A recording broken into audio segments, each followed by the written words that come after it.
My Zastava M70 Npap AK variant. On my Npap, just like many others, you've probably heard about the dreaded cheek slap. Well, on my first range visit, I was a bit of a skeptic, and I thought, well, it won't affect me. It has to do with proper hold, or I can modify my hold and everything will be fine. Well, that wasn't the case. I did also suffer from the cheek slap. So the first thing I did was modify my stock.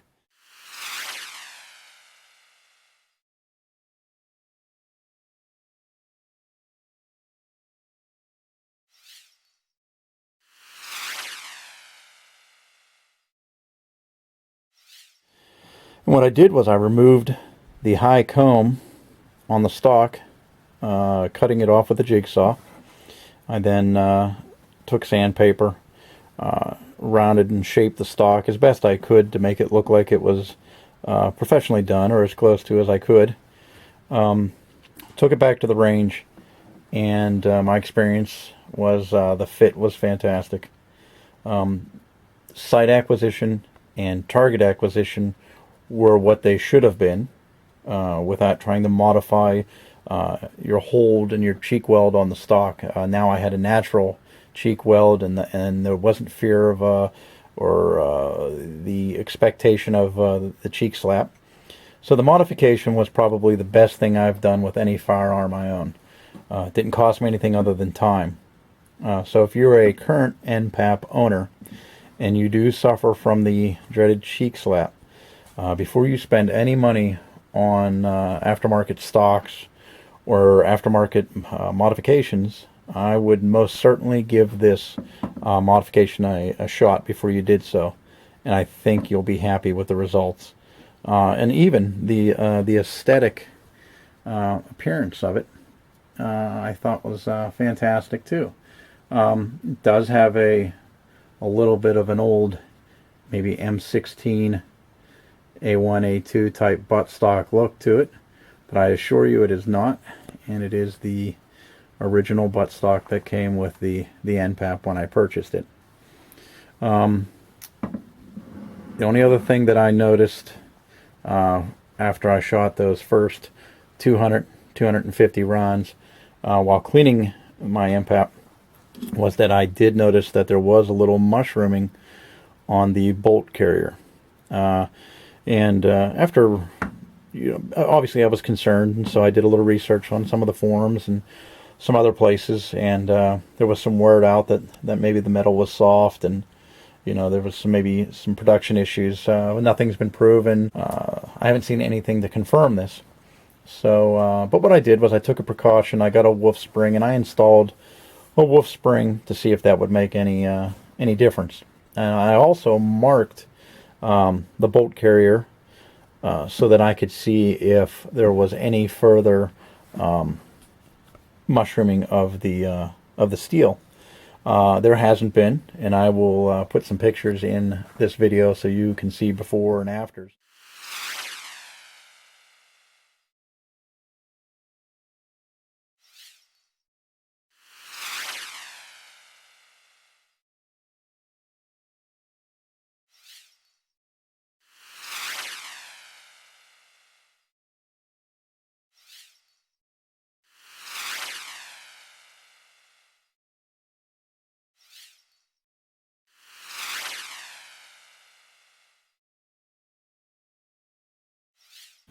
But the mushrooming has stopped, and that could most certainly be because I got a better quality spring, or it could be that the steel has hardened, or it could be that it's a little bit of both, and maybe it was going to mushroom to begin with, and it's just reached the point where it's not going to mushroom anymore. But I haven't had any problems with it.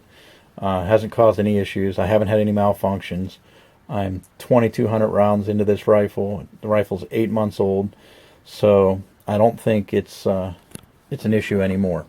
I'll continue to monitor it, and I'll continue to make sure that there is no further mushrooming of the steel. But as it stands right now, I haven't experienced any further issues. So I did add the wolf spring. Another addition was to get rid of the slant muzzle brake and add the AK-74 style muzzle brake. This particular one is a Tapco made muzzle brake, maybe 36, 38 bucks. Well worth every penny. It increases the enjoyable aspect of shooting the rifle. Keeps the rifle on target a lot better than the slant brake. I've tested both repeatedly, and I've come back to this muzzle device every time, and it's very affordable. The factory pistol grip that comes with the Npap is sufficient, and the only reason I switched it out for the Magpul AK47 Mo grip was more of just a personal preference. You very well could have kept the factory grip and been very happy with it, and there was nothing wrong with it. This piece here that I replaced was more of a personal preference. Overall, the fit, the finish, the feel of this Npap, just like you've probably heard in many other videos, is fantastic. It feels solid. It feels well built. It looks well built. It shoots very well. It is very accurate. Now, that's not to say that I didn't come across one other minor issue. It didn't affect my accuracy. If I suffered from OCD, it probably would have been a bigger issue, but I did have some slight cant to the front sight post, or the actual front sight. I have some pictures that I'll put in that shows to what degree the cant was.